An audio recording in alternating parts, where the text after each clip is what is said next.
तर उद्धव ठाकरे येत्या 5 तारखेपासून मराठवाड्याच्या दौऱ्यावर आहेत। या दौऱ्यामध्ये ते शेतकऱ्यांसोबत संवाद साधणार आहेत। तर आज उद्धव ठाकरेंनी पत्रकार परिषद घेत शेतकऱ्यांच्या मुद्द्यावरून महायुती सरकारवर निशाणा साधलाय। तसंच मतदार यादीतील घोळावरून देखील उद्धव ठाकरेंनी निवडणूक आयोगावर निशाणा साधलाय।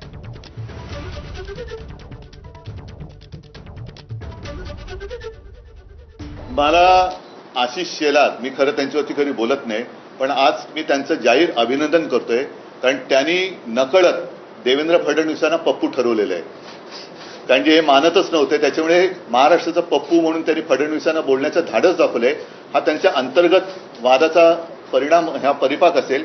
कारण आमच्या आरोपांना जर का किंमत नसेल तर किमान आशिष शेलारनी जी माहिती दिली त्याला तरी जागा। लोकसभेपासूनचा त्यांनी घोटाळा काढलाय, म्हणजे इतरत्र ते जे जिंकलेत मोदी शहा, अगदी वाराणसी बिराणसी, त्या दिवशी संजय राऊत यांनी काढलं ते सगळं। तर म्हणजेच काय की सगळा घोटाळा त्यांनी केलेला आहे।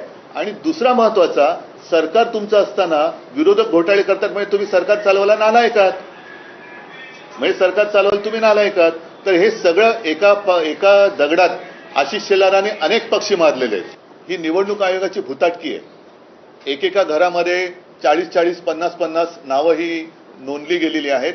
तर मी मतदारांना आवाहन म्हणजे विनंती करतोय की आपल्याला न दिसणारी, आपल्या परवानगीशिवाय न राहणारी, आपल्या परवानगीशिवाय राहणारी आपल्या घरामध्ये कोणी माणसं आहेत का, ही निवडणूक आयोगांची भूतं उभी केलेली आहेत की आपल्या घरात राहत तर नाहीत ना, याची सुद्धा खात्री करायला पाहिजे।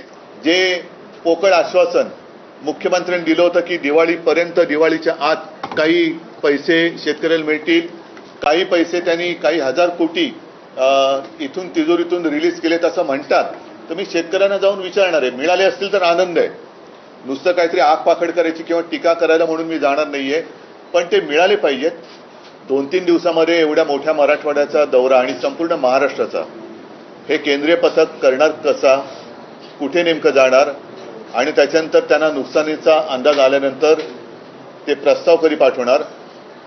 मुळामध्ये पंतप्रधान जे बोलले होते आपल्या मुख्यमंत्र्यांना की तुम्ही प्रस्ताव पाठवा, मला नाही वाटत अजून राज्य सरकारकडनं कोणताही प्रस्ताव केंद्राकडे गेलेला आहे।